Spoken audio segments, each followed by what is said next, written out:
Hi friends, இன்றைக்கி நம்ம வீட்டில் என்ன சாப்பாடுன்னு பார்க்கலாம். சூடான ரைஸ்,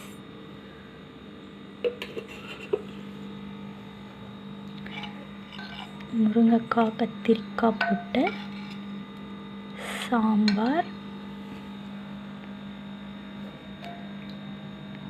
பருப்பு ரசம்,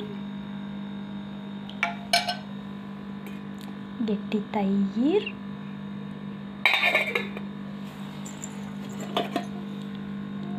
கரணக்கிழங்கு காரக்கறி,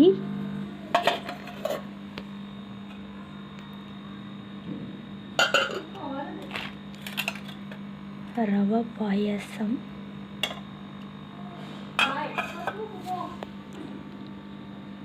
அப்பளம். இதுதான் இன்றைக்கி நம்ம வீட்டு சமையல். உங்களுக்கு பிடிச்சிருந்தா லைக் பண்ணுங்கள், ஷேர் பண்ணுங்கள், கமெண்ட் பண்ணுங்கள், மறக்காமல் சப்ஸ்கிரைப் பண்ணுங்கள்.